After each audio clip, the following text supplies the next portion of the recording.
أمن هو قانت آناء الليل ساجدا وقائما يحذر الآخرة ويرجو رحمة ربه قل هل يستوي الذين يعلمون والذين لا يعلمون وقال رسول الله صلى الله عليه وسلم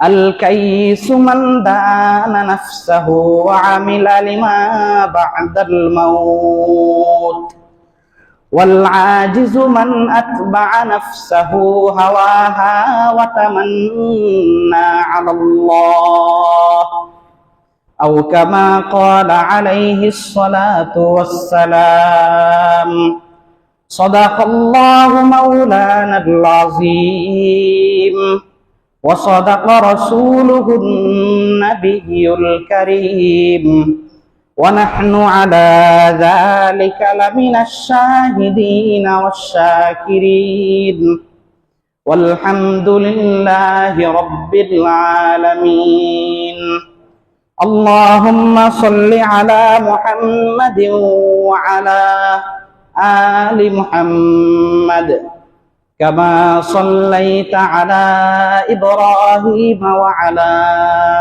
آل إبراهيم إنك حميد مجيد اللهم بارك على محمد وعلى آل محمد كما باركت على إبراهيم وعلى آل إبراهيم إنك حميد مجيد حبيب خدا أشرف أنبياء کہ عرش مجید اشبود متکا بلغ العلا بکماله کشف الدجا بجماله حسنت جميع خصاله صلوا عليه وآله بلغ العلا بكماله كشف الدجا بجماله حسنت جميع خصاله صلوا عليه وآله بلغ العلا بكماله كشف الدجا بجماله حسنت جميع خصاله صلوا عليه وآله صلى الله عليه وسلم صلى الله عليه وسلم صلى الله تعالى عليه وسلم সম্মানিত উপস্থিত প্রিয় মুসল্লিয়ান আযম আল্লাহ রাব্বুল আলামিনের দরবারে অসংখ্য অগণিত শুকরিয়া যে আল্লাহ রাব্বুল আলামিন আজকের এই পবিত্র জুমার দিনে আল্লাহর ঘর মসজিদে দুনিয়ার সমস্ত জায় ঝামেলা থেকে মুক্ত হয়ে ফারেগ হয়ে আসার তৌফিক দান করেছেন এজন্য সকলেই অন্তরের অন্তঃস্থল থেকে শুকরিয়া আদায় করে বলি আলহামদুলিল্লাহ। সম্মানিত উপস্থিত প্রিয় মুসল্লিয়ান আযম আমরা এখানে যারা উপস্থিত হয়েছি, উপস্থিত হচ্ছি, উপস্থিত হব, প্রত্যেকেই আল্লাহ পাকের পক্ষ থেকে তৌফিক প্রাপ্ত হয়েই উপস্থিত হলাম। আল্লাহর তৌফিক ছাড়া কি আমাদের উপস্থিত হওয়া সম্ভব ছিল না। যেহেতু একটা ভালো কাজে অংশগ্রহণ করতে পারা এটা আল্লাহর পক্ষ থেকে তৌফিকের বিষয়। এই তৌফিক যারা পায়নি, আমরা তো তৌফিক পেলাম, ওয়ালিল্লাহিল হামদ, আলহামদুলিল্লাহ। এই তৌফিক যারা পায়নি এটা মৌলিকভাবে দুইটা ভাগে ভাগ হবে। এক ভাগ হচ্ছে এমন মানুষ যারা তৌফিক পায়নি আর তৌফিক পাওয়ার কোনো সুযোগও নেই। দ্বিতীয় আরেকটা গ্রুপ তৌফিক পায়নি তবে তৌফিক পাওয়ার সুযোগ আছে। যারা তৌফিক পায়নি তবে তৌফিক পাওয়ার সুযোগ আছে, আল্লাহ তাআলা আমাদের ওই সকল ভাইদেরকেও সময়টা কাজে লাগানোর তৌফিক দান করুন। আর আরেক গ্রুপ যেটা বললাম তৌফিক হয়নি, সুযোগও নেই, তারা হচ্ছে ওই সকল লোক যারা ইতিমধ্যেই আমাদের থেকে বিগত হয়ে দুনিয়ার হায়াত খতম করে চলে গিয়েছেন। মৃত্যু যখন হয়ে গিয়েছে, তো মৃত্যু হওয়ার সাথে সাথে এখন কি তার দুনিয়ার সমস্ত আমলের কার্যক্রম, আমলের ব্যবস্থাপনা, আমলের সিস্টেম সবকিছু তার জন্য বন্ধ। এই দীর্ঘ এই সময়ের মধ্যে, তার এই সংক্ষিপ্ত জীবনের মধ্যে যা কিছু সে অর্জন করে নিয়ে যেতে পেরেছে, সেটাই সে আমাদের মৃত ব্যক্তি যারা, আমাদের অগ্রবর্তী যারা হবে, তারা কি পরকালে সেটাই ভোগ করবে। এজন্য আল্লাহ রাব্বুল আলামিন আমাদেরকে প্রথমেই চেতনাটাকে সংশোধন করে দিয়েছেন, আমাদের চিন্তাটাকে আল্লাহ রাব্বুল আলামিন সঠিকভাবে পরিচালিত করে দিয়েছেন। আমাদের সমাজে যখন কারোর ইন্তেকাল হয়, কেউ যখন পরলোক গমন করেন, ইহদাম ত্যাগ করে পরপারে জমিয়ে আল্লাহ পাকের সান্নিধ্য লাভ করেন, তখন আমরা মৌলিকভাবে কি করি? স্বাভাবিকভাবে প্রথম যে কাজটা করি, আমরা বলি ইন্না লিল্লাহি ওয়া ইন্না ইলাইহি রাজিউন। অনেকেই মনে করি যে ইন্না লিল্লাহ মানে একটা বিপদের সময় এটা পড়ার দরকার, তাই পড়লাম। কিন্তু এখানকার হাকিকি মেসেজটা কি, সত্যিকারের বার্তাটা কি, ইসলাম কি শিক্ষা আমাকে আপনাকে দিতে চায়, সেটা অনেক সময় আমরা গ্রহণ করতে ব্যর্থ হই। ইন্না লিল্লাহি এই কথার অর্থ হচ্ছে আমরা সকলেই একমাত্র আল্লাহর জন্য, আমরা সকলেই কি একমাত্র আল্লাহর জন্য। ওয়া ইন্না ইলাইহি রাজিউন, আমরা আল্লাহর দিকে আবার ফেরত যাব। আমাদের যেই ভাই চলে গেলেন, আমাদের থেকে যিনি বিদায় নিলেন, ওনার মৃত্যুর পর আমরা বলতে চাইলাম যে উনি তো গেছেন, আমিও আসতেছি। ওয়া ইন্না ইলাইহি রাজিউন মানে কি আমিও যাব। এইটা ইসলাম আমাদেরকে শিক্ষা দিল যে মৃত্যুর সংবাদ শোনার পর তুমি নিজেও যখন বলতেছো যে আমিও মৃত্যুবরণ করব, আমিও যাব, আমিও আসছি, এর মানে তুমি তোমার মৃত্যুর জন্য প্রস্তুত হও। তোমার জন্মের মাধ্যমে সুন্নত তরিকায় তোমার ডান কানে আজান, বাম কানে ইকামত দেওয়া হয়েছে। কি বলেন? প্রত্যেকটা আজানের পরে স্বাভাবিক এক একটা নামাজ হয়।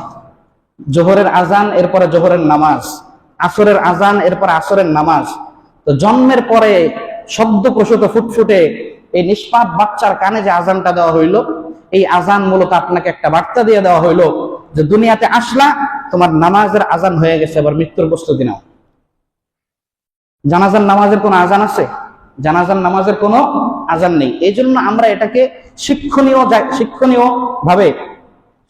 ভাবে এই জিনিসটা উপলব্ধি করার চেষ্টা করব যে আমার আজান কিন্তু হয়ে গেছে, এখন আমার নামাজ কি অপেক্ষা করছে।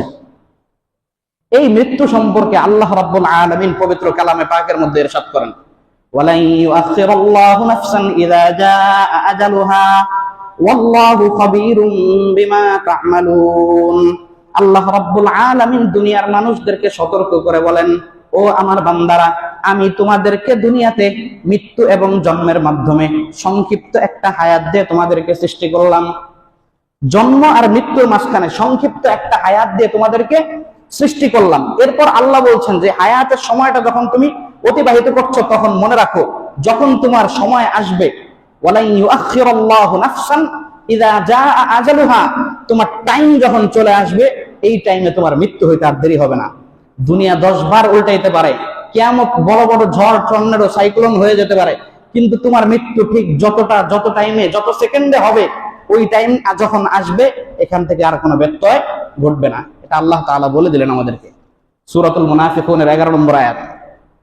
ইযা জাআ আজালুহুম লা ইস্তাখিরুনা সাআতান ওয়া লা ইস্তাকদিমুন, মৃত্যুর সময় যখন অত্যাসন্ন হবে, মৃত্যুর সময় যখন উপস্থিত হয়ে যাবে, 1 সেকেন্ড এদিক সেদিক হবে না। প্রখ্যাত ইসলামিক দার্শনিক আল্লামা ইমাম আবু হামিদ আল গাজালি রহমতুল্লাহি আলাইহি, উনি কিতাবের মধ্যে একটি ঘটনা লিখেছেন। কোন এক বুজুর্গের দরবারে, এক আল্লাহওয়ালার দরবারে বেশ কিছু মানুষ বসা ছিল। মানুষ ওই আল্লাহওয়ালার কথা শুনতেছে। ইত্যবসরে হঠাৎ করে একজন লোক বাহির থেকে আসলো, এসে ওই পুরা মজলিসের মধ্যে সুনির্দিষ্ট একটা ব্যক্তির দিকে টার্গেট করে তার দিকে তাকাইলো। তার দিকে কি তাকাইছে, এমন ভাবে তার দিকে তাকাইছে, ওই লোকটা ভয় পেয়ে গেল। উনি আমার দিকে এরকম হঠাৎ করে অপরিচিত মানুষ এসে এইভাবে কেন তাকাইলো, ভয় পেয়ে গেছে। এরপর উনি আবার ওখান থেকে চলে গেছে, ওই আগন্তুক দরজা থেকে চলে গেছে। এবার ওই লোক এসে হুজুরের কাছে বলতেছে, হুজুর, বাহিরের অপরিচিত এক লোক, জীবনে কোনোদিন তাকে দেখলাম না, অন্যরকম দেখতে শুনতে, উনি এসে আমার দিকে এমন ভাবে তাকাইলেন, আমি তো ভয় পেয়ে গেলাম, অন্য কোনো কিছু কিনা। আমার ভয় হচ্ছে, আমার সন্দেহ হচ্ছে এই লোকটা মালাকুল মাউত হবে। কি হবে? এই লোকটা আজরাইল হবে, মানুষের জান কবজ করে নেওয়ালা হবে। আপনি মেহেরবানি করে হুজুর আমাকে একটু এখান থেকে সরায় দেন, আপনি একটু আমাকে এখান থেকে। হুজুর বললেন যে আমি তোমাকে কিভাবে কিভাবে সরাবো। আর এক রিওয়ায়াতের মধ্যে আসছে ঘটনাটা হযরতে সুলাইমান আলাইহিস সালাতু ওয়াস সালামের সময়কার ঘটনা। হযরতে সুলাইমান আলাইহিস সালাতু ওয়াস সালামকে আল্লাহ রাব্বুল আলামিন অসাধারণ কিছু অলৌকিক শক্তি দান করেছিলেন। তার মধ্যে একটা হলো বাতাসের নিয়ন্ত্রণ ওনার অধীনে ছিল। উনি বাতাসকে যা নির্দেশ দিতেন বাতাস সেটাকে কি করত? বাস্তবায়ন করত। তো বললেন যে আপনার তো মুআজিজা আছে, আল্লাহর পক্ষ থেকে কারামতের অধিকারী আপনি, আপনি মেহেরবানি করে বাতাসকে নির্দেশ দেন, বাতাস যেন আমাকে এখান থেকে খুব দূরে কোথাও রেখে আসে। এরপর উনি নির্দেশ দিলেন যে বাতাস তুমি তাকে নিয়ে যাও। প্রায় 7-8 মাইলের দূরত্ব তাকে কি রেখে চলে আসলো। 7-8 মাসের দূরত্ব, এই পরিমাণ জায়গায় তাকে রেখে আসলো। আসার পর এরপরে হুজুর উনি ওনার মতো বয়ান করছেন। এরপরে ওই লোকটা আবার আসছে, ওই যে আগন্তুক দরজায় এসেছে সে আবার আসছে। আসার পরে এবার হুজুর বলতেছেন কি ঘটনা, তুমি এখানে আবার কেন? পরে বলে যে আমি আসছিলাম মূলত আল্লাহর কাছ থেকে আমার কাছে একটা লিস্ট পাঠানো আছে যে কোন দিন কোন টাইমে কে ইন্তেকাল করবে। তো হিসাবে যে লোকটা এখানে মাত্র ছিল তার আমি দেখছিলাম যে কিছুক্ষণ পরেই তার ইন্তেকালের টাইম, কিন্তু তার যেখানে থাকার কথা ওখানে তো সে নাই। আমি অবাক হয়ে গেলাম। অবাক হয়ে যখন এই মজলিসে আসলাম, এসে তার দিকে তাকাচ্ছে যে এই লোকটা কি ওই লোকটাই কিনা, দেখতে তো তাই মনে হচ্ছে, নাকি কোনো জমজ মানুষ। তা আমি নিশ্চিত হলাম যে এই লোকটা তো সেই। আমি তো অবাক হয়ে বড় করে তার দিকে তাকাইলাম, ঘটনা কি, এই লোক এখানে বসা কেন, ওর তো এখন ওখানে থাকার কথা। এই দেখেন আল্লাহ রাব্বুল আলামিন তার মৃত্যুটা ওই ভূমিতে রেখেছেন দেখে হযরতে নবী আলাইহিস সালাতু ওয়াস সালামের মাধ্যমে অলৌকিক ঘটনা ঘটিয়ে তাকে কি 7-8 মাসের দূরত্বের রাস্তা এখানে ঠিকই পাঠাই দিয়েছে। সে সেখানে গেছে, টাইম মতো তার মৃত্যুবরণ হয়ে গেছে, তার রূহ কবজ করে আমি এখন আপনার দরবারে আসছি। ইজা জাআ আজালুহুম লা ইস্তাখিরুনা সাআতাও ওয়া লা ইস্তাকদিমুন। মৃত্যু যখন আমাদের সামনে চলে আসবে আল্লাহ রাব্বুল আলামিন 1 সেকেন্ডের অবকাশ আমাদেরকে কি দিবেন না। এই যে এই ঘটনা থেকে আমরা কি শিক্ষা অর্জন করলাম, যে দুনিয়াতে আসার পর আমার আজান হয়ে গেছে, এখন আমার জানাজার জন্য কি থাকতে হবে? প্রস্তুত থাকতে হবে। মৃত্যু সম্পর্কে সামান্য কয়েকটা কথা বলার চেষ্টা করব। এই কথাগুলি বোঝার আগে একটা মূলনীতি মাথায় রাখতে হবে। একটা মূলনীতি মাথায় রাখতে হবে। আমরা এখানে সকলে ইমানদার বিশ্বাসী বান্দা, আল্লাহর প্রতি আমাদের বিশ্বাস। যুক্তিতে ধরলে বিশ্বাস, না যুক্তিতে না ধরলেও বিশ্বাস? যুক্তিতে না ধরলেও বিশ্বাস। এই মূলনীতিটা মাথায় রাখতে হবে যে মানুষ সীমাবদ্ধ। মানুষ কি সীমাবদ্ধ। আমি আপনি 30 KG, 40 KG, 50 KG, 60 KG, 70 KG পর্যন্ত কি করতে পারি? বহন করতে পারি। কিন্তু 100, 200, 500, 1000 কেজি এটা আমরা বহন করতে পারবো? একটা পর্যায়ে কিন্তু আমি বহন করতে পারছি না। তার মানে কি আমার যে শরীরের শক্তি এটা সীমাবদ্ধ। এটা কি সীমাবদ্ধ, এরপর আমি আর পারি না। আর একটা দৃষ্টান্ত খেয়াল করেন, রাতের অন্ধকারে আকাশ একেবারে পরিষ্কার, আকাশে কোনো মেঘ নেই, এমন সময় একটা বিমান উড়ে যাচ্ছে অন্ধকার রাতে, লাল নীল বাতি জ্বলছে, টিপ টিপ টিপ টিপ করে বাতি জ্বলছে। আপনি দেখছেন যে বিমান অথবা হেলিকপ্টার দূরে চলেই যাচ্ছে। 1 মিনিট যায়, 2 মিনিট যায়, বাতিটা আস্তে আস্তে ছোট হয়ে আসতেছে, আর দেখা যায় না। একটা পর্যায়ে দেখবেন যে বাতিটা হারাই গেছে, আর দেখা যায় না। অথবা একটু পর আবার একটু একটু দেখা যায়, আবার হারা যায়। 5 মিনিট পরে আর দেখাই যায় না। আপনি যখন আসমানে এই মহাশূন্যের মধ্যে ওই বিমানটা দেখছেন, 1 মিনিট, 2 মিনিট, 3 মিনিট, 4 মিনিট দেখার পর আকাশ পরিচ্ছন্ন, কোনো মেঘ নাই, এরপরও আপনি এটা দেখতে পাচ্ছেন না কেন? যখন বিমানটা আপনি দেখলেন না, আপনি কি এখন বলবেন যে ওখানে কোনো বিমান নাই? এটা বলবেন না? বিমান আছে, বিমান অবশ্যই আছে। আমি দেখতে পাচ্ছি না কেন? আমি দেখতে পাচ্ছি না হচ্ছে আমার যে দৃষ্টি শক্তি এটা সীমাবদ্ধ। একটা পর্যায় পর্যন্ত এই দৃষ্টির শক্তি কাজ করে না। একটা পর্যায় পর্যন্ত মানুষের শরীরের শক্তি কাজ করে না। 100 কেজি উত্তোলন করতে পারে, 110 কেজি আর সে পারে না। মানুষের সবকিছু সীমাবদ্ধ। তদ্রুপ আমার আপনার আল্লাহ প্রদত্ত যে ব্রেন, এই আধা ছটাক, 1 ছটাক, 1.5 ছটাকের যে ঘিলু, এই ব্রেনটাও অতি সীমাবদ্ধ।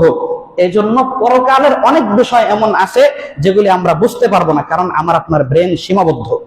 আমার আপনার ব্রেন কি সীমাবদ্ধ। এই জন্য যখন কোন একটা জিনিস অথেন্টিক সূত্র থেকে, কোরআন এবং সহিহ হাদিসের আলোকে তার অথেন্টিসিটি প্রমাণ হবে, এই অথেন্টিক সূত্র থেকে কোনো কিছু প্রমাণিত হয়ে গেলে আমরা সেটাকে বিশ্বাস করব, আমাদের যুক্তিতে ধরুক আর না ধরুক। আমাদের যুক্তিতে ধরুক আর না ধরুক। এইবার আসেন মৃত্যু জিনিসটা কি? মৃত্যু জিনিসটা কি? সূরাতুজ জুমার আয়াত নম্বর 42 আল্লাহ বলেন, আল্লাহু ইয়াতাওয়াফাল আনফুসা হিনা মাউতিহা ওয়াল্লাতী লাম তামুত ফী মানামিহা ফায়ুমসিকুল্লাতী ক্বাদা আলাইহাল মাউতা ওয়া ইরসিলুল উখরা ইলা আজালিন মুসাম্মা আল্লাহ বলেন দুনিয়ার মানুষগুলো যখন সারাদিন পরিশ্রান্ত হয়ে ক্লান্ত হয়ে দিনের বেলা রাত্রেবেলা ঘুমাতে যায়, দুনিয়ার সমস্ত মানুষ কি সারাদিন যখন বিভিন্ন কার্যক্রমের মধ্যে ব্যস্ত থেকে, ব্যবসা বাণিজ্য চাকরি বাকরিতে ব্যস্ত থেকে রাতে যখন ঘুমাইতে যায়, যে টাইমে সে ঘুমায়, আল্লাহু ইয়াতাওয়াফাল আনফুস, তার রূহটা, তার আত্মাটাকে আল্লাহ রাব্বুল আলামিন কবজা করে নেন। তার আত্মাটাকে কি করেন? আল্লাহ রাব্বুল আলামিন কবজা করে নেন। ফায়ুমসিকুল্লাতী ক্বাদা আলাইহাল মাউত ওয়া ইউরসিলুল উখরা ইলা আজালিম মুসাম্মা। এই যে মানুষ যখন ঘুমায়, ঘুমকে বলা হয় হলো মৃত্যুর ভাই। এটা একটা মিনি মৌত। এটা কি একটা ঘুম হচ্ছে মৃত্যুর ভাই। এই বান্দা তুমি যখন ঘুমাও, আল্লাহ রাব্বুল আলামিন প্রথমত একবার তোমার রূহটাকে কবজা করে ফেলেন। তোমার রূহটাকে আল্লাহ রাব্বুল আলামিন কি করেন? কবজা করে ফেলেন। এই কবজা যখন করেন, ফায়ুমসিকুল্লাতী ক্বাদা আলাইহাল মাউত, কোন ব্যক্তি ঘুমানোর পর যদি আল্লাহর পক্ষ থেকে সিদ্ধান্ত হয় আপনি রাত্র 12টায় ঘুমিয়েছেন, আল্লাহর পক্ষ থেকে সিদ্ধান্ত ছিল আপনি রাত্র 2টা 10 মিনিটে 1টা 15 মিনিটে ইন্তেকাল করবেন, তো ওই টাইমে আল্লাহ রাব্বুল আলামিন ওই যে 12টার দিকে আপনার রূহ নিয়েছেন, ওই রূহকে আর ফেরত দিবেন না। এই জন্য আমরা বহু মানুষ দেখি যে মানুষ যখন ঘুমায়, ওই ঘুমই তার শেষ ঘুম হয়, এখান থেকে আর উঠে না। আর আল্লাহ রাব্বুল আলামিন যার হায়াত রেখে দেন, ওয়ায়ুরসিলুল উখরা ইলা আজালিম মুসাম্মা, আর আল্লাহ রাব্বুল আলামিন যার হায়াতকে রেখে দেন নির্ধারিত আরেকটা টাইম পর্যন্ত, তার রূহকে আল্লাহ রাব্বুল আলামিন ফিরিয়ে দেন। তাহলে আমরা কয়টা জিনিস বুঝলাম? মানুষ যখন ঘুমায় প্রথমত এক ধরনের ইন্তেকাল করে। আল্লাহর পক্ষ থেকে যদি হায়াত লেখা থাকে তাহলে রূহ আবার ফেরত আসে, আর যদি আল্লাহর পক্ষ থেকে হায়াত না থাকে তাহলে সেই রূহ আর কি হয় না? ফেরত আসে না। এই জিনিসটা বোঝার জন্য বুঝি, রূহ যখন প্রশ্ন হতে পারে যে হুজুর আমরা মানুষ যখন ঘুমাই, আপনি বললেন যে আল্লাহ একবার রূহ কবজা করে নেয়, তো রূহ কবজা করার পরে আমরা তো ঘুমায় জীবিত থাকি, আমরা তো মারা যাই না, আল্লাহ রূহ কিভাবে কবজা করেন? এক নম্বর বিষয় হলো ঘুম থেকে ওঠার দোয়াটা খেয়াল করেন। আলহামদুলিল্লাহিল্লাযী আহইয়ানা বা'দামা আমাতানা ওয়া ইলাইহিন নুশুর। সমস্ত প্রশংসা আল্লাহ রাব্বুল আলামিনের, যিনি আমাদেরকে আহইয়ানা বা'দামা আমাতানা, মৃত্যু দেওয়ার পর যিনি আমাদেরকে জীবন দান করলেন। আহইয়ানা, যিনি আমাদেরকে জীবন দান করলেন মৃত্যু দেওয়ার পর। আপনি যদি রাত্র 10টায় ঘুমান, আল্লাহ আপনার মৃত্যু দান করেছেন রাত্র 10টায়। আপনি যখন ফজরের জন্য 4:30টায় উঠবেন, আল্লাহ রাব্বুল আলামিন আপনাকে নতুন জীবন দান করলেন। এটা ঘুমের থেকে ওঠার দোয়া। এটা এক নম্বর। বলবেন যে এটা তো দোয়া থেকে বললেন, বাস্তবিক আলোকে বোঝান। বাস্তবিক আলোকে বোঝানোর জন্য সংক্ষেপে বুঝি, ফ্যানের সুইচটা বন্ধ করার পর ফ্যানটাকে সাথে সাথে বাতির মতো বন্ধ হয়ে যায় না? কিছুক্ষণ ঘুরতে থাকে, কিছুক্ষণ ঘুরতে থাকে, সংযোগ বিচ্ছিন্ন, তবে এতক্ষণ যে ঘুরেছে এটার একটা প্রভাবে তার ধারাবাহিকতা একটা স্তর পর্যন্ত চালু থাকে। তদ্রুপ মানুষ ঘুমের মাধ্যমে তার আত্মাটা যখন বের হয়ে যায়, এটা নাক দিয়ে তার আত্মাটা বের হয়, বের হওয়ার পর আত্মা এদিক সেদিক ছোটাছুটি করতে থাকে, কিন্তু আত্মার একটা প্রচ্ছন্ন প্রভাব তার শরীরের মধ্যে বিদ্যমান থাকে। এই জন্য তার শ্বাস প্রশ্বাস জারি থাকে, দুনিয়ার আর কোনো কিছুর খবর থাকে না। মশা মাছি স্বাভাবিক কোনো বড় ধরনের আক্রমণ না হলে সেগুলি কি টের পায় না। আল্লামা ইমাম ইবনুল কাইয়িম আল জাওজি রাহমাতুল্লাহি আলাইহি রূহ আত্মা সম্পর্কে অনেকগুলো কথা বলেছেন। এখান থেকে সতর্কতার একটা বিষয় আপনাদেরকে বলি, দুনিয়াতে যখন কেউ ঘুমাবে, দুনিয়াতে যখন কেউ ঘুমাবে, এই ঘুমের অর্থ হচ্ছে প্রচ্ছন্নভাবে তার আত্মা কিন্তু শরীর থেকে বের হয়ে গেছে। এখন ধরেন এই ঘুমের মধ্যে সে স্বপ্ন দেখতেছে যে আটলান্টিক মহাসাগর ভ্রমণে চলে গেছে, তার বডি এখানে এখানে ঘুমাচ্ছে, কিন্তু তার আত্মাটা বের হয়ে কোথায় চলে গেছে? আটলান্টিক মহাসাগরের সমুদ্র ভ্রমণে আছে। এমত অবস্থায় সে জাহাজের নিচতলায় গেছে মেশিন দেখতে, যে জাহাজটা কিভাবে পরিচালিত হয়। ওখানে মেশিন মোটর পরিচালিত হইতেছে, বিশাল লম্বা লম্বা চেন চলতেছে এভাবে। এইভাবে সে যখন ওটা দেখতে গেছে, ধরে নেন তার শরীরের মধ্যে আমার মতো একটা রুমাল ছিল, এই রুমালটা ওখানে পেঁচায় গেছে। রুমালটা কি ওখানে পেঁচায় গেছে, তার আত্মা চলে গেছে আটলান্টিক মহাসাগরের ওখানে গিয়ে, জাহাজের নিচে যায় মেশিন দেখতে রুমালে অলরেডি আটকায় গেছে। এমন টাইমে এই লোকটা যে এখানে ঘুমাচ্ছে, আপনি যদি তাকে এসে বলেন ভাই তাড়াতাড়ি উঠো এখান থেকে, এই যে যখন ধাক্কাটা দিবেন, এই ধাক্কাটা দেওয়ার সাথে সাথে যদি ওখান থেকে আত্মা না আসতে পারে, এই লোক জায়গায় স্পট ডেট নগদ ইন্তেকাল করবে, এখানে সাথে সাথে এখানে ইন্তেকাল করবে। এই জন্য এটা নিয়ম, কোন মানুষ যখন ঘুমের মধ্যে থাকবে তখন তাকে অত্যন্ত মোলায়েম ভাবে, কোমল ভাবে স্পর্শ করে মাথায় হাত দিয়ে ওঠো, সময় হয়েছে, আস্তে আস্তে, ধরে তাকে ঝাঁকি দিতে নেই। কারণ তার রোগটা বাহিরে বিচরণ করছে, ওই রোগটা জায়গা মতো এসে ঢুকতে হবে। যদি না ঢুকে এখানে অনেক সময় মিস হয়ে মানুষ জায়গায় ইন্তেকাল করে। এই জন্য যখন আমরা ঘুমের মধ্যে যাই, এই ঘুমানোর সময় আমরা প্রথম ইন্তেকাল করি। আল্লাহ রাব্বুল আলামিন মৃত্যুর একটা প্রাথমিক অনুভূতি আমাদেরকে এখান থেকে শিখাইলেন। মৃত্যু যখন আমাদের হবে, তখন কি অবস্থা হবে, আমরা কিভাবে মৃত্যুবরণ করব। 2 নম্বর, ওয়ায়ুরসিলুল উখরা ইলা আজালিন মুসাম্মা ফায়ুমসিকুল্লাতী ক্বাদা আলাইহাল মাউত। মৃত্যু যখন আল্লাহ রাব্বুল আলামিন অবধারিত করে ফেলেন, তখন আল্লাহ রাব্বুল আলামিন সেই আত্মাটাকে আর ফেরত দেন না, যদি ঘুমের মধ্যে হয়। আর যদি ঘুম ছাড়া মৃত্যু হয়, তার অবস্থাটা কিভাবে হবে, তখন তার কিভাবে মওত হবে।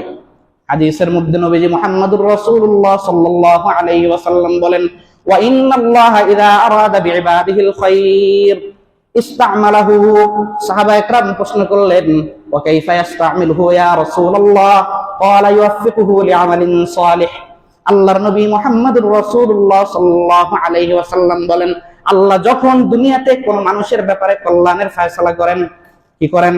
কল্যাণের ফয়সালা যখন আল্লাহ রাব্বুল আলামিন দুনিয়ার কোন মানুষের ব্যাপারে করেন, দুনিয়ার মানুষের ব্যাপারে যখন আল্লাহর পক্ষ থেকে কল্যাণের ফয়সালা হবে, আল্লাহর পক্ষ থেকে আল্লাহর নবী ঘোষণা করেন, এই ব্যক্তিকে আল্লাহ রাব্বুল আলামিন নেক কাজের সুযোগ দিয়ে দেন।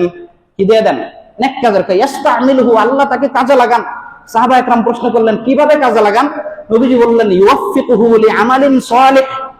সৎ কাজের সুযোগ আমি রব্বুল আলামিন তাকে দিয়ে দিই। সৎ কাজের সুযোগ কি? আমি রব্বুল আলামিন দিয়ে দিই। এজন্য মৃত্যু কখন হবে এটা আমরা সঠিক জানি না, কিন্তু যখন কোন ইমানদার, নেককার, দিনদার বান্দার যখন ইন্তেকাল হবে, এটা আল্লাহ রব্বুল আলামিন অটোমেটিক তার মধ্যে একটা যেমনি সিগন্যাল পাঠিয়ে দেন, প্রচ্ছন্ন একটা অনুভূতিতে সে বুঝতে পারে, মনে হয় আমার সময় শেষ। দেখবেন যে লোকটা কারোর সাথে কথা বলে না, একা একা মসজিদে আসে, আবার চলে যায়, একা একা চলে, মসজিদে এসে সময় বেশি দিতে থাকে, দান সদকা গোপনে বেশি থেকে বেশি করতে থাকে। এই যে এরকম নেককার বান্দা যখন হবে, তখন তার মৃত্যুটা কিভাবে হবে? আল্লাহ বললেন, যা আহু মালাকান। প্রথমে 2 জন ফেরেশতা আসবে। কি আসবে? 2 জন ফেরেশতা আসবে। এসে মাদ্দাল বাসর, যতক্ষণ পর্যন্ত সে দেখে 2 জন ফেরেশতা, এরপরে 3, 4, 5, 6, এক পর্যায়ে বাড়তে বাড়তে তার দৃষ্টির শেষ সীমা পর্যন্ত 2 ধারে ফেরেশতাদের সারি লম্বা হয়ে বসে যায়। ফেরেশতাদের লম্বা সারি কি বসে যায়। বসে যাওয়ার পর এরপরে আল্লাহ রাব্বুল আলামিন তাকে কি দেখাইতে থাকেন? প্রথমে জাহান্নামের ভয়ঙ্কর একটা দৃশ্য দেখান। এই জাহান্নামের ভয়ঙ্কর দৃশ্য দেখানোর সাথে সাথে ভড়কে যায়, চমকে যায়, এটা কি দেখছি আমি। এরপর আল্লাহ রাব্বুল আলামিন ওই সিনারিটা সরায় দিয়ে এরপর আবার জান্নাতের দৃশ্য দেখান। জান্নাতের দৃশ্য যখন দেখায়, তখন সে এক ধরনের মুস্কি হাসি দিতে শুরু করে। ওই সময় যখন মুস্কি হাসি দিতে শুরু করে, তখন আজরাইল মালাকুল মউত আসে। এসে জান্নাতের সুঘ্রাণ যুক্ত অত্যন্ত দামি কাপড়, রেশমি সবুজ কাপড়ের মধ্যে তার আত্মাটাকে এসে সম্বোধন করে, ইয়া আইয়াতুহান নাফসুল মুতমাইন্নাহ ইরজিই ইলা রাব্বিকি রাদিয়াতাম মারদিয়াহ ফাদখুলি ফি ইবাদি ওয়াদখুলি জান্নাতি। ও বান্দা, আল্লাহ রাব্বুল আলামিন তোমাকে নেক কাজের সুযোগ দিলেন। তুমি সারাটা জীবন নেক কাজ করে আল্লাহর পক্ষ থেকে এমন সুসংবাদ প্রাপ্ত হইলে, তোমাকে রিসিভ করার জন্য হাজার হাজার ফেরেশতা আল্লাহ রাব্বুল আলামিন পাঠিয়ে দিলেন। অসংখ্য ফেরেশতা পাঠানোর পর আমাকে পাঠাইলেন অত্যন্ত কি দামি পোশাকের মধ্যে তোমার আত্মাটাকে নিয়ে জান্নাতে যাওয়ার জন্য। আর বিপরীতে যখন কোনো পাপী মানুষ হয়, এখানে একটা কথা বুঝে, অনেকে বলবেন, আপনারা কেউ বলবেন না, কিন্তু আমাদের অন্য ভাই, আমাদের নাস্তিক ভাই যারা, এরা বলবে ধর্মান্ধ, উল্টাপাল্টা কথা বলে। হ্যাঁ, এখানে বলে হাজার হাজার শত ফেরেশতা লাইন বইব, এটি দেখা যায় এগুলি। একটা বাস্তবতা বুঝেন, দুনিয়ার সবকিছু আমরা দেখি না কিন্তু বিশ্বাস করি। অনেক বিষয় আছে দেখি না। জিন বিশ্বাস করেন না, ভূত এও বিশ্বাস করেন না, কেউ আছেন এখানে? কেউ নেই। জিন যদি কেউ বিশ্বাস না করে, তার ঈমান থাকবে না। জিন আছে, এটা কোরআনের কথা। আর যদি আপনি এটাকে বিশ্বাসী না করেন, রাতের অন্ধকারে গোপনে কোনো কবরস্থানে অথবা ভয়ঙ্কর জায়গায় গিয়ে দেখেন, যদি দেখেন যে ভয় লাগতেছে, তখনই বুঝবেন যে জিন আছে, নাহলে ভয় লাগবে কেন? জিন তো আছে। তো জিনের অস্তিত্ব আমি আপনি দেখেছি কোনোদিন দেখি না, কিন্তু বিশ্বাস করি। জিন আমার আপনার সামনে আসে, ওরা ওদের মতো জোরে জোরে কথা বলতেছে, কিন্তু আমি এটা শুনছি না। আমার এক ক্লাসমেট, আমরা ছোট থাকতে তাকে জিনে ধরছে, আমি নিজে দেখছি। নামাজের মধ্যে এভাবে দাঁড়ায় এরকম করে, আরেকবার এরকম করে, আরেকবার এরকম। ঘটনা কি? পরে যে কবিরাজ ছিল, এ বললো, তার বিবরণের সাথে এটা বলছে যে নামাজের মধ্যে এসে ঘাড়ের মধ্যে 2 পা দিয়ে ভর করছে। ঘাড়ের মধ্যে যখন 2 পা দিচ্ছে এরকম করতেছে, আবার এরকম করছে। এই দৃশ্য আমরা দেখতেছি, কিন্তু জিন দেখতেছি না। ওর উপর যখন ভর করছে, এটা কি সে নিজে টের পাইছে। এরপর তাকে কবিরাজের মাধ্যমে ট্রিটমেন্ট করে পরে জিন ছাড়ানো হয়েছে। তো বলেন, জিনের যে অস্তিত্ব আছে, এটা আমি আপনি দেখছি কোনোদিন? এখানে ফেরেশতাদের লম্বা সারি বসে যাবে, ঠিক আছে, সেটা আমি দুনিয়াতে থেকে চর্মচক্ষু দিয়ে দেখবো না, আখিরাতের জগৎ যখন আমার সামনে উদ্ভাসিত হবে তখন সেই চক্ষু দিয়ে দেখা সম্ভব। এতটুকু যদি বিশ্বাস না হয়, বর্তমান আধুনিক টেকনোলজির যুগ, বর্তমান আধুনিক টেকনোলজির যুগ, এই যে আপনার ভার্চুয়াল রিয়েলিটি হেডসেট, মেটাকোয়েটস একটা প্রযুক্তি, আপনারা বিভিন্ন পার্কে থিম বিভিন্ন সিনারি দেখানো হয়, 3D সিনারি, একটা চশমা পরায় দেওয়া হয়। কি পরায় দেওয়া হয়? অত্যাধুনিক চশমা। এই চশমাটা পরার পর একেবারে আপনার সামনে পিছনে, ডানে বামে সামনে পিছনে 3 দিক, তুল আরজ অমুক, দৈর্ঘ্য প্রস্থ ডেপথ, এটার গভীরতা, এইটা সহ চশমার মধ্যে এমন ভাবে প্রযুক্তি ফিট করা আছে, এই চশমাটা পরার পর আপনার মনে হবে না যে আপনি কোনো চেয়ারে বসে আছেন, স্পষ্ট মনে হবে যে আমি কোনো বন জঙ্গলে সুন্দরবনে আছি, বড় বড় বাঘ ভাল্লুক সিংহ আমাকে তাড়া করছে। এটা এত ফ্রেশ স্মুথলি দেখায়। এটা যে একটা ধোঁকা, এটা যে একটা চশমার কারিশমা, এটা বোঝা যায় না। ওই চশমা যারা চোখে দিয়েছে তারা বলতে পারবে। তদ্রুপ বিভিন্ন সিনারি দেখার জন্য চশমা পরার দরকার নাই। চশমা না পরে বর্তমান আধুনিক যুগ লেন্সও পরা যায়, চোখের মধ্যে ছোট্ট একটা লেন্স লাগায় রাখলেই হয়। ওই আল্লাহ রাব্বুল আলামিন বান্দার ইন্তেকালের সময় যখন আসে, কুদরতি ভাবে দুনিয়ার এই পর্দা সরিয়ে আখিরাতের লেন্সটা পরিয়ে দেন। ওই আখিরাতের লেন্স যখন পরায়, দুনিয়ার মধ্যে স্বাভাবিক লেন্স পরে আমরা এমন ভাবে দৃশ্য দেখি ভয় লাগতে থাকে। এই আখিরাত যখন পরকাল মানুষের সামনে যখন উদ্ভাসিত হয়ে ওঠে, তখন মানুষের এমন পরিস্থিতি হয়। এই জন্যই বললাম যে যখন কোন দিনদার মানুষ ইন্তেকাল করে, যখন কোন দিনদার মানুষ ইন্তেকাল করে, আল্লাহ রাব্বুল আলামিন তাকে এইভাবে অভ্যর্থনা দেন।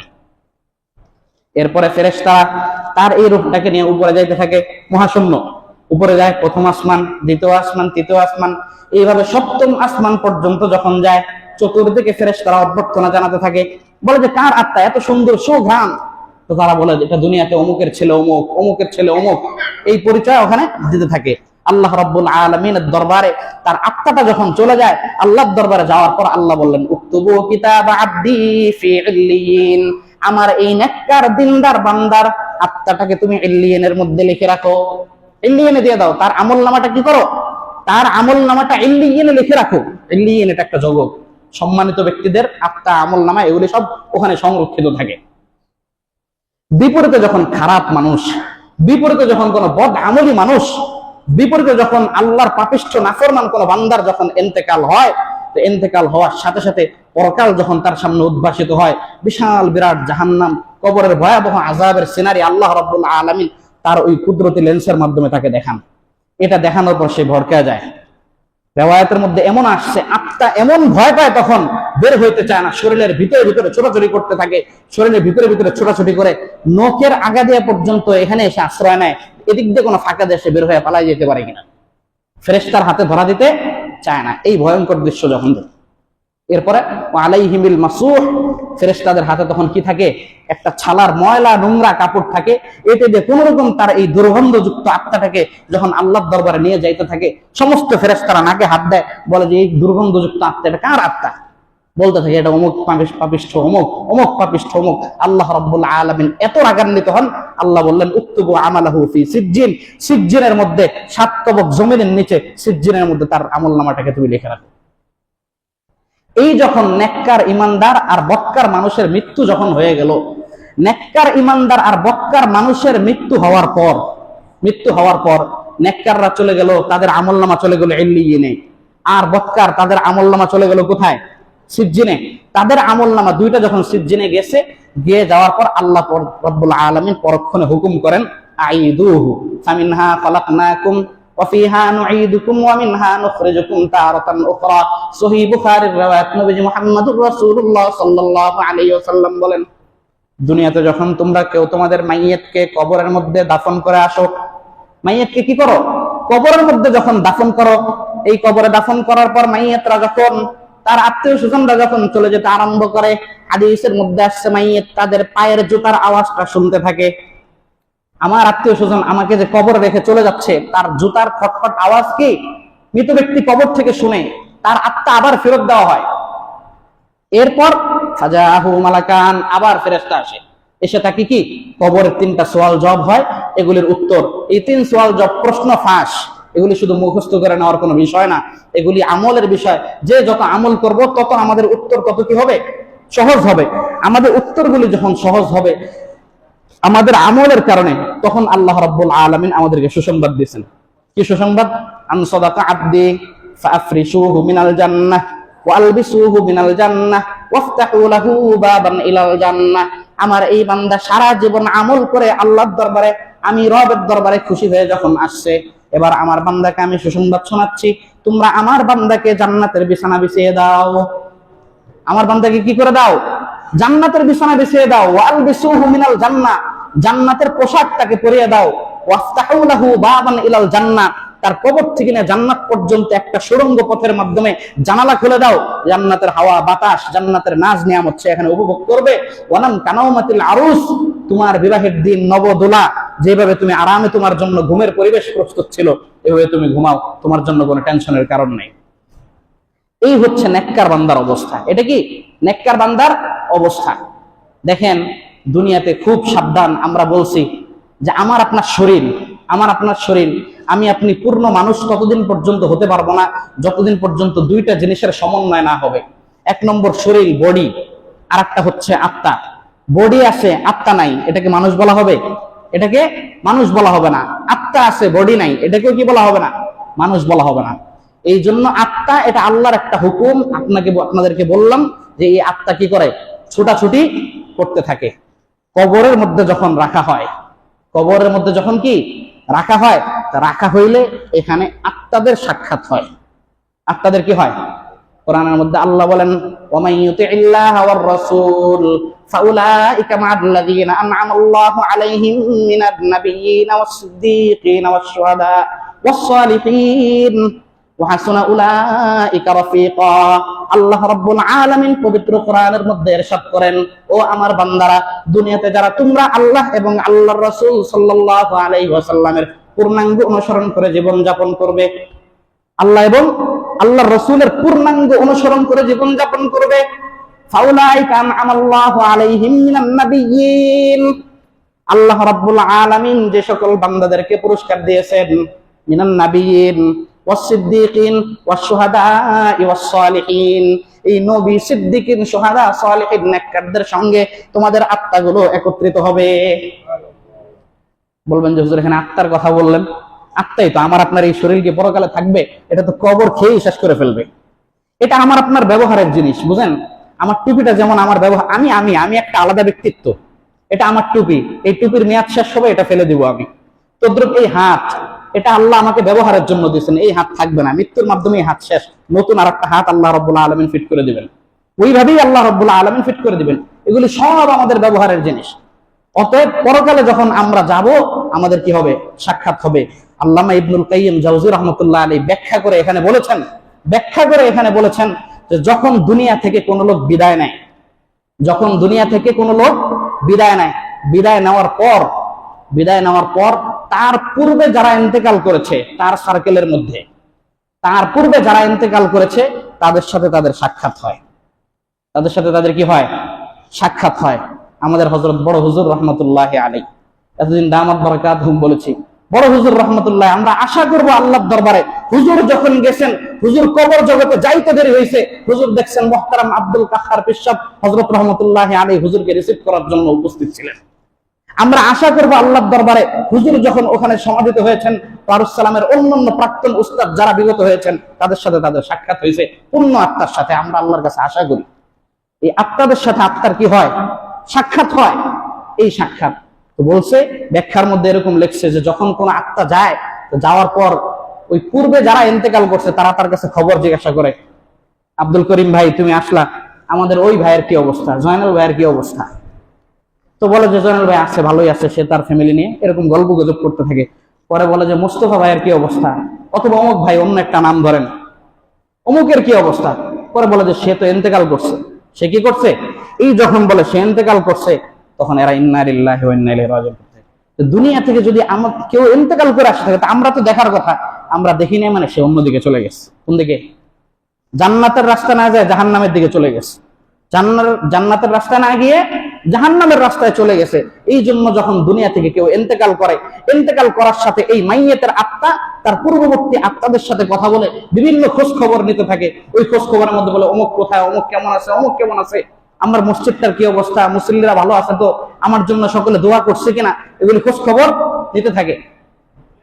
আর যখন কি ভালো আত্মার সন্ধান মিলে যায়, হ্যাঁ, যে আমি আজকে ইন্তেকাল করলাম, আমার 10 বছর পূর্বে আমার আরেকজন প্রিয় মানুষ ইন্তেকাল করছে, তার সাথে যখন সাক্ষাৎ হয় তখন আনন্দের কোনো কি থাকে না, অন্ত থাকে না।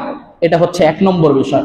2 নম্বর আরেকটা বিষয় হচ্ছে, কবরের মধ্যে যখন মাইয়িতকে দাফন করা হয় তখন তার আত্মা অধিকাংশ সময় আল্লাহ রাব্বুল আলামিনের দরবারে থাকে। আল্লাহর দরবারে থাকার পরে ওই আত্মাকে কবরে যেমন দেওয়া হয়, ওই আত্মা মাঝে মাঝে দুনিয়াও বিচরণ করতে সক্ষম হয়। ওই আত্মা মাঝে মাঝে কি দুনিয়াতেও বিচরণ করতে সক্ষম হয়। আমি আপনাদেরকে একটু আগেই বলেছিলাম, স্বপ্ন যখন আমরা দেখি তখন আমাদের আত্মা কোথায় থাকে? এখানে থাকে না, বাইরে চলে যায়। ওই যে স্বপ্নে আপনি আটলান্টিকের সমুদ্র ভ্রমণ করতে চলে গিয়েছিলেন, এই যে আত্মা বাহিরে যায়। তদ্রুপ মৃত ব্যক্তির আত্মার সাথে জীবিত ব্যক্তি যে ঘুমন্ত আছে তার আত্মারও সাক্ষাৎ হয়, পরস্পরের কথোপকথন হয়, পরস্পরে কথাবার্তাও হয়। তবে এখানে একটা কি আছে, বড় করে তবে আছে। এই যে 2 আত্মা, জীবিত ব্যক্তি এবং মৃত ব্যক্তির আত্মার সাথে যে কথোপকথন হয়, অনেক সময় আপনি স্বপ্ন দেখলেন, অমুককে আমি স্বপ্ন দেখছি, এই দেখছি সেই দেখছি, এটা 2টা সুরতি হয়।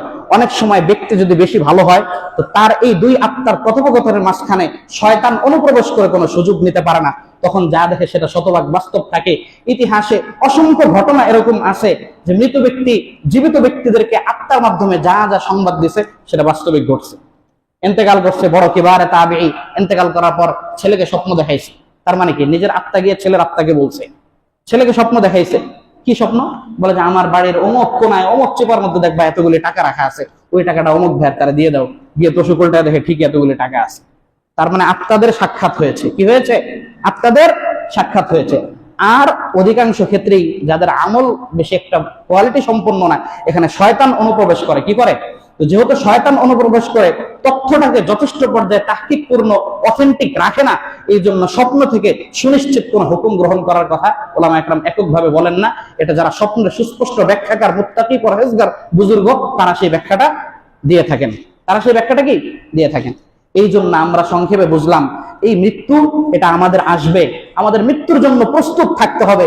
এমন প্রস্তুত থাকতে হবে, আল্লাহ যেমন বললেন, ইযা জা আজালুহুম লা ইস্তাখিরুনা সাআতাও ওয়া লা ইস্তাকদিমুন, 1 সেকেন্ডও দেরি হবে না। কবরের আযাব মহা সত্য।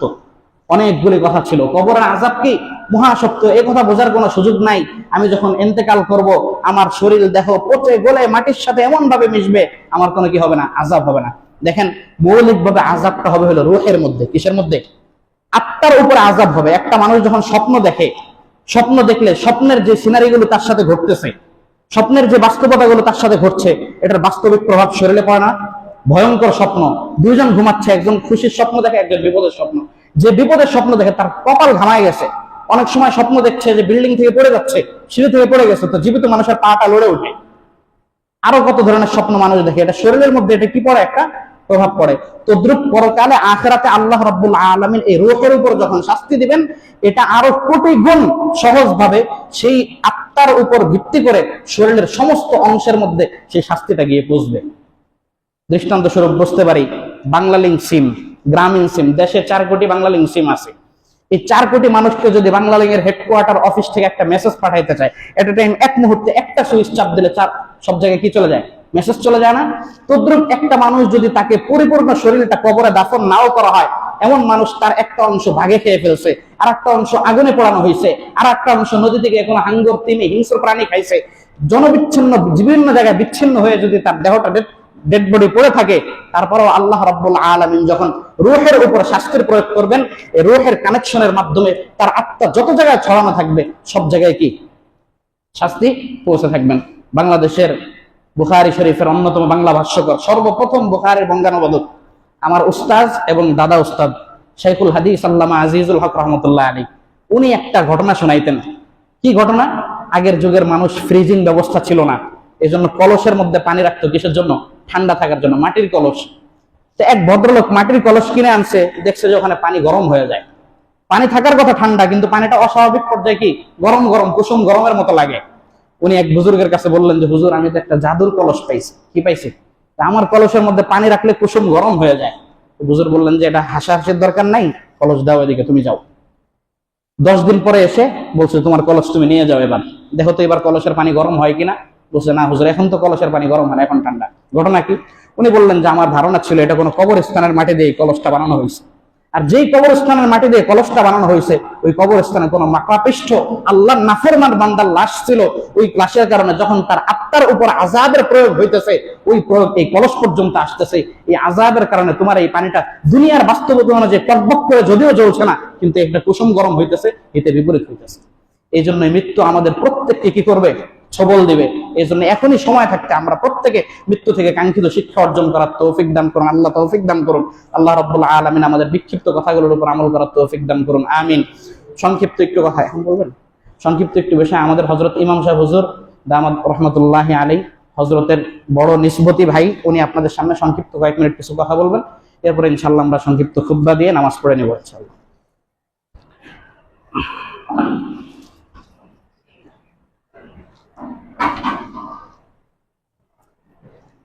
হযরত মাওলানা সালাউদ্দিন সাহেব হযরতকে কথা বলার জন্য সবিনীত অনুরোধ করছি।